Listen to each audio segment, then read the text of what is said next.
Hello, my beautiful brides. Welcome to Bridal Live. I am Liana Harris, owner of Always Couture Bridal Boutique, where we are committed to elevating the bridal experience with private styling sessions, curated gown selections just for you, and a celebratory champagne toast when you say yes to the dress. Now, in today's episode, I am going to talk about the 5 things I wish I knew before my wedding. Now, let me just say, first of all, that our wedding was a magical experience. It was everything I could have ever dreamed of and more.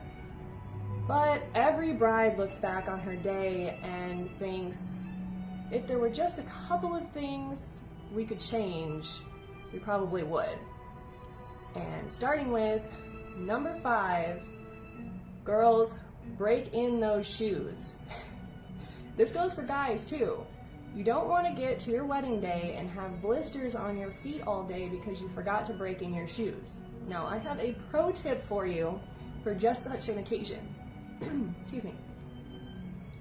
I always tell all of my brides that before your wedding day, take your shoes grocery shopping. It's a place where you're unlikely to get them all that dirty or scuffed up, but if you go and you wear really thick socks in your wedding shoes and just walk around for about an hour and a half to 2 hours, don't bring backup shoes because you will change into them if you're tempted to do so, because your feet are probably going to hurt by the time you get home. So the same thing goes for guys. You know, wear thick socks, go walk around in your shoes for a few hours a week even, just to make sure that they are nice and pliable for the day of and your feet aren't killing you. So, on to number 4.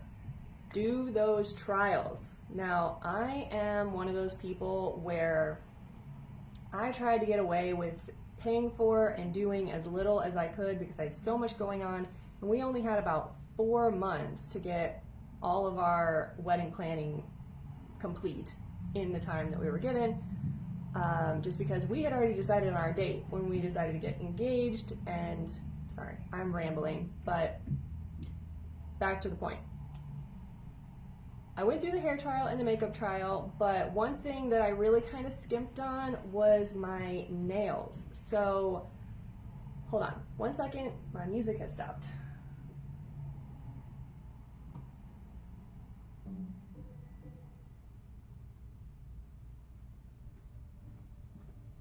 Okay, so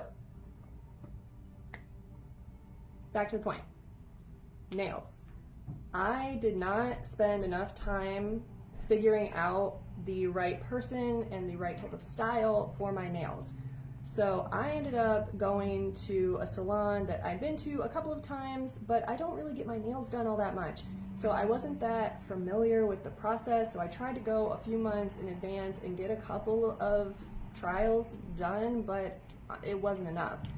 And what ended up happening was the day of that I was supposed to go get my wedding nails done, the girl that I'd been working with, she wasn't available.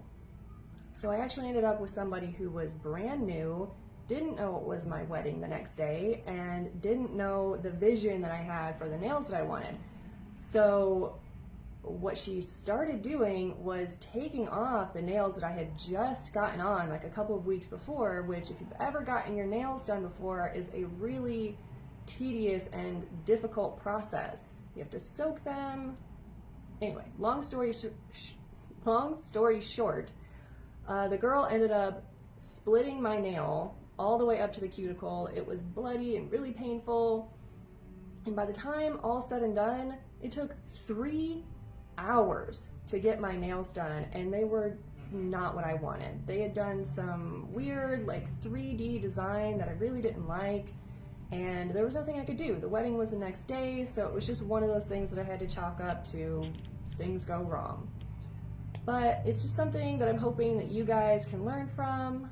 But on to number 3, schedule time to eat.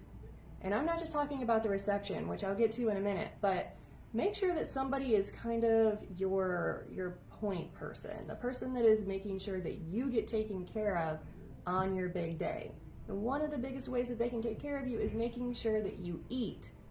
Now, breakfast, lunch, dinner, whatever it may be, just having some bagels around or something to snack on so that you are not starving, because it is the easiest thing in the world to forget to eat on your wedding day.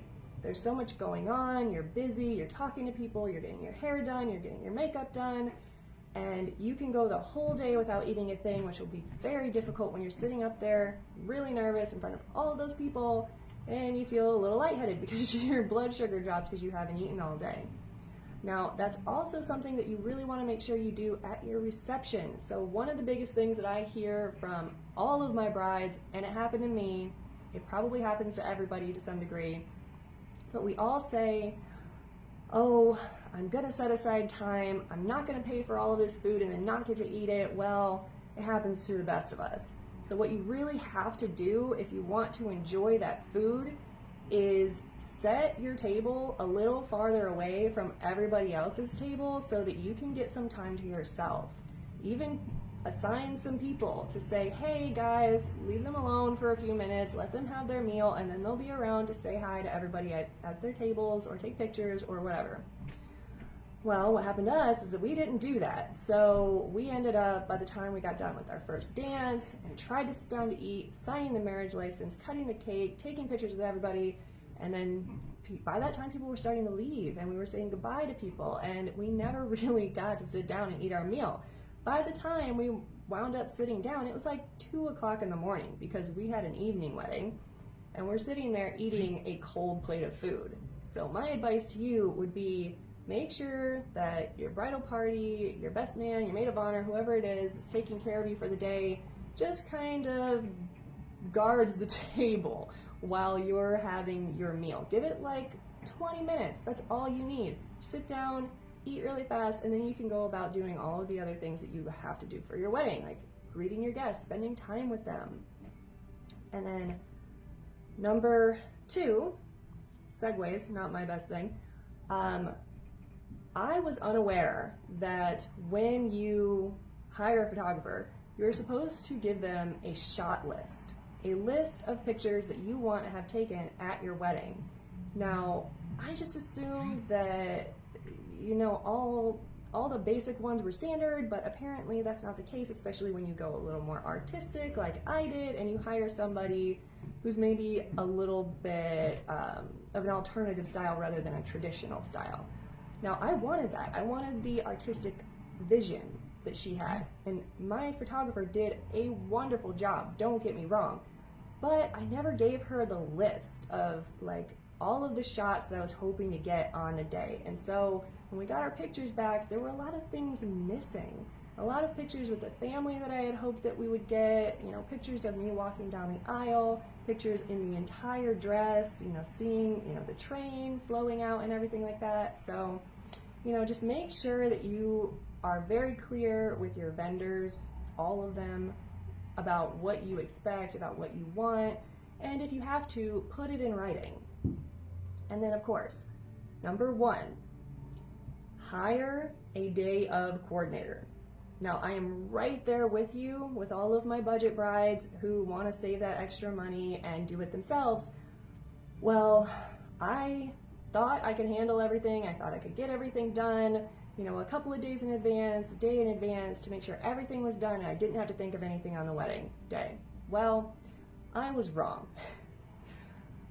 And on my day, I was so busy, you know, putting together the centerpieces for the table because our flowers didn't get in until the morning of the wedding, and making sure that our people who were there to help us knew where they were going and to get guests to the right places. And I just remember having to call somebody in to run out and do things for me and grab things for me like every 5 minutes the whole time I was getting ready. It was so stressful.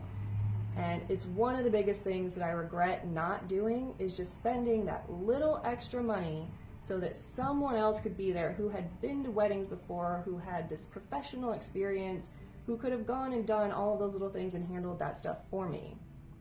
And I'll tell you,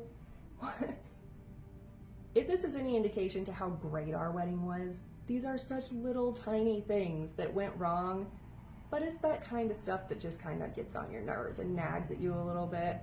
But you know, my biggest regret for all of that, and if I'd hired a day of coordinator, this hopefully wouldn't have happened. But with all the nerves and the excitement and everything going on and how busy it all was with my bridal party and my photographer and my mom and everyone, there was a really long walk to the ceremony site. We all get up there, everybody goes down the aisle. I'm standing there at the beginning of the aisle and I realize, oh no, I have forgotten my bouquet and my veil.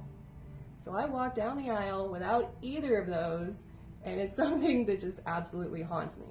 So if I'd had somebody there whose job it was to pay attention to these little details, then that probably wouldn't have happened. And you know, it's not to say that all the other little things still probably wouldn't have gotten on my nerves, but it's just little things like that that you really want to have taken care of for you so that you don't have to look back and say, I wish I would have done things differently. So here is my advice to you. This is my gift to you. I'm hoping that you guys can all learn from this experience that I had so that your days for multiples of you can go on to be happy and magical, and there's absolutely nothing that you regret looking back. So that being said, that's a wrap for today. I am Leanna Harris, coming to you from Always Couture Bridal Boutique in West Bloomfield, where we are passionate about making an unforgettable bridal experience for each and every one of you. If you loved today's episode, please join me next Wednesday at 4:44 Eastern Standard Time for another episode of Bridal Live. For more insider secrets here with me to make your wedding journey even more magical. And until then, keep shining, my radiant brides, and happy planning.